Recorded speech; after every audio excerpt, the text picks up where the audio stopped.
read and write a paragraph proof, and we're going to learn about the vertical angles theorem. This is lesson 2.7b, and there's links in the description to the playlist for the previous 10 videos for this chapter. We now know there are two-column proofs and flowchart proofs. Another type of proof is called a paragraph proof, and it presents the steps of the proof and their matching reasons as sentences in a paragraph. And this type of proof isn't as formal as a two-column proof, but we still need to be precise and include every step. So here's the vertical angles theorem. It's pretty short. It says vertical angles are congruent.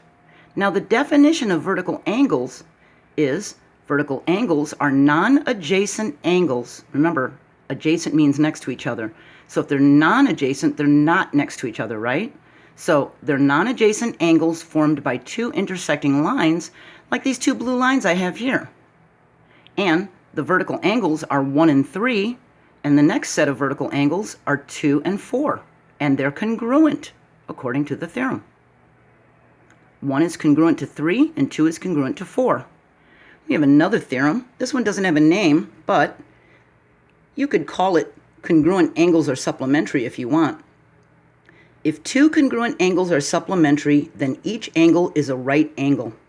And we can write it abbreviated with notation as the congruent sign, then the angle sign with an S for angles, sup for supplementary, this arrow pointing to the right for therefore, the right angles. See? And this is what it means. So we've got these two intersecting lines, and we've got angle 1 and angle 2, and they're congruent. But they're also supplementary because together they total 180 degrees. See? If two angles have the same measure and are supplementary, then they must be 90 degrees each to total the 180, which means they're right angles. Okay? So we can use these two new theorems. We can read a paragraph proof, draw a diagram from the given, and write a two-column proof of the vertical angles theorem. Our given is that angle 1 and angle 3 are vertical angles.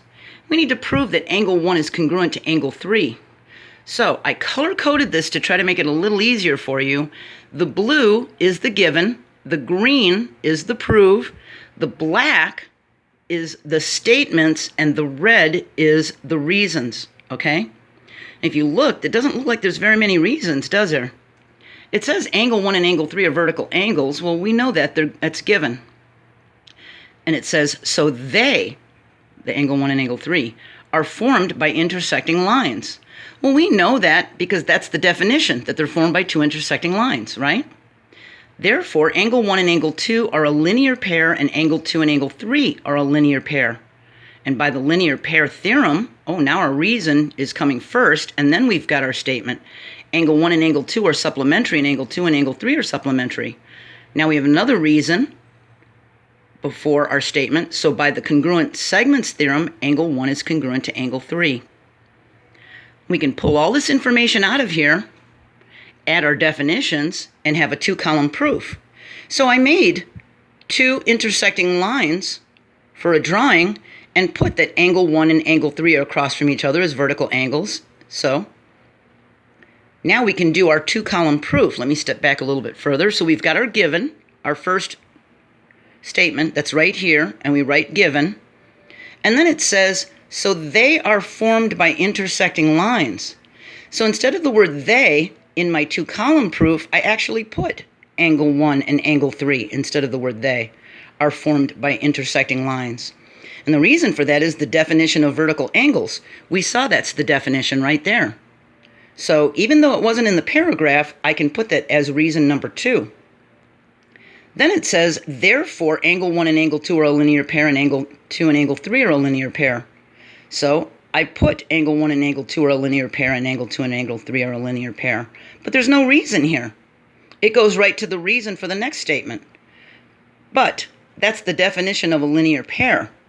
So that's my reason for number 3.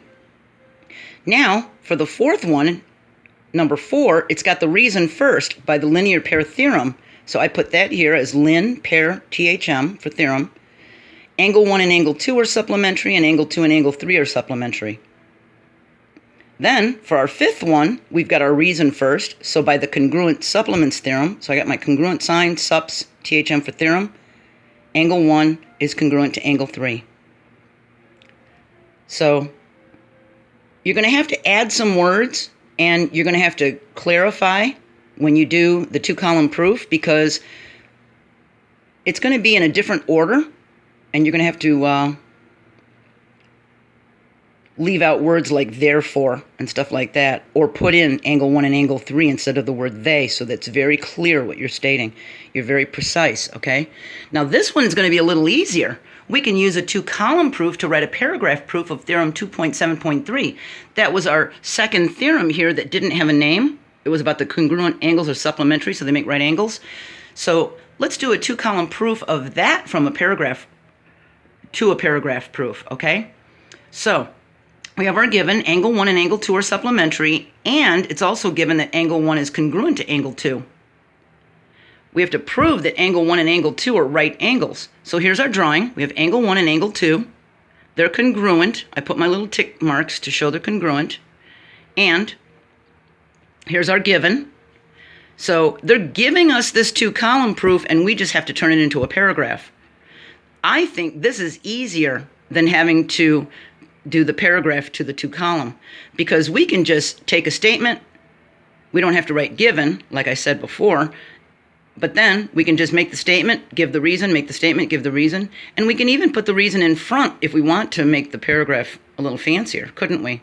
But we could put it in the back just as a statement and say because of. So this says the measure of angle 1 plus the measure of angle 2 is equal to 180 degrees. Well, they're supplementary, right? If they're supplementary, they equal 180 degrees. That's a definition of supplementary angles. And measure of angle 1 equals measure of angle 2. If they're congruent, they're equal, right? That's the definition of congruent angles from step 1. Then we've got the measure of angle 1 plus itself is 180 degrees, because together they make 180 and they're congruent, so they have to be the same measure. So that means we could take measure of angle 1 and add it to itself and get the 180 degrees. And that's substitution from steps 2 and 3, okay? If we can add it to itself to get 180, we could say 2 times the measure of angle 1 equals 180. And that's the simplification of number 4. That means the measure of angle 1 is equal to 90 degrees because of the division property of equality, which is this. If we had 2 times the measure of angle 1 equals 180, by this 2 here, and we get 1 measure of angle 1 is equal to 90 degrees, see? So that was the division property of equality. Well, if they're equal to each other, then the measure of angle 2 must also be 90 degrees, and that's the transitive property from steps 3 and 6.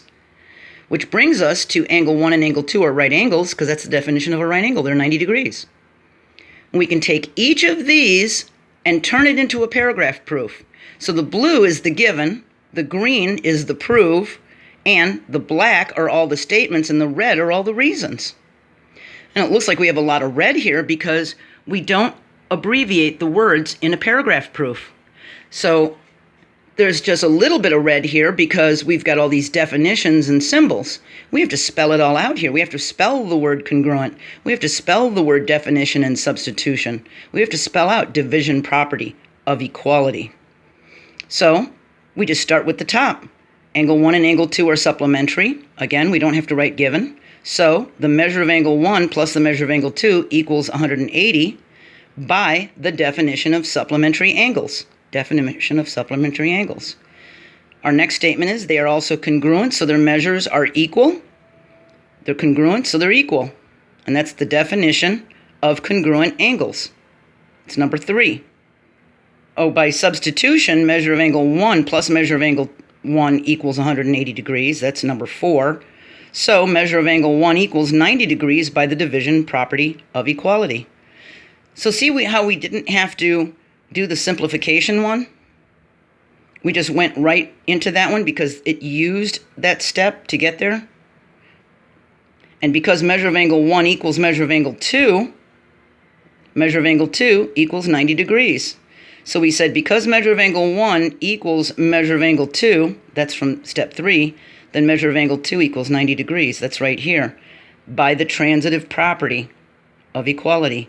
Then we get to our proof, so angle 1 and angle 2 are right angles by the definition of right angle, or right angles, right?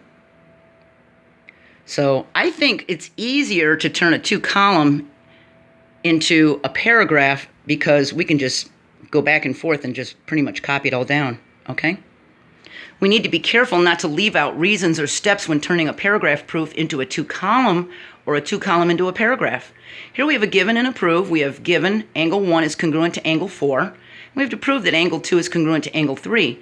So that gave us this drawing, and because it says they're congruent, I marked angle 1 and angle 4 as congruent with tick marks. See? It's going to help me maybe think throughout this whole thing. It gave us this paragraph proof. It's given that angle 1 is congruent to angle 4. Yep.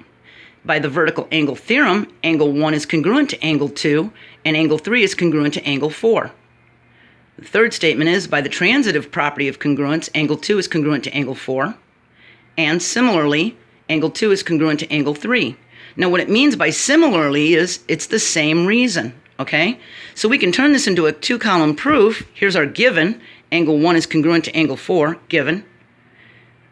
Our second statement has the reason first by the vertical angle theorem. So I put vertical angles theorem here. And then I put angle 1 is congruent to angle 2 and angle 3 is congruent to angle 4. Then for our third one, it's got the reason first again by the transitive property of congruence. So I wrote that here for the reasons. Angle 2 is congruent to angle 4. And then similarly, it means for the same reason, angle 2 is congruent to angle 3. So I wrote transitive property of congruence again. See? So in the last couple of lessons, we learned 3 theorems in lesson 2.7a and 2.7b, and it was the common segments theorem, given collinear points. Remember that collinear means they're all in the same line. A, B, C, and D arranged as shown. If segment AB is congruent to CD, then AC is congruent to BD, because this BC measure stays the same and they're both using it, okay? And then in this video, we learned the vertical angles theorem, that vertical angles are congruent. They're across from each other and they're congruent. So that means these would be congruent also, wouldn't they? And our known name theorem, if 2 congruent angles are supplementary, then each is a right angle. They're congruent. They have the same measure. And they're supplementary, and they total 180 degrees. So that means they're each 90 degrees, okay? So we found that we've got a 2-column proof, a flowchart proof, a paragraph proof. Which one do you think is easier to do? Me personally, I like the 2-column proofs because everything is spelled out, all the statements, all the reasons, and I don't have to worry about the order or anything. I can just figure it out and number it and do it. And if you become confused about the order of the statements and the reasons as you're making one of these proofs, you can put them on small pieces of paper to rearrange them. And you could even use just, little notation and abbreviations and stuff. You don't have to spell it all out like I did on these, but you can try rearranging them and saying, well, does it make sense for this one to come after this one? Or maybe it should be this one and then this one. And you can just move the paper around on your desk until you get the order that makes sense, okay? So that could help you.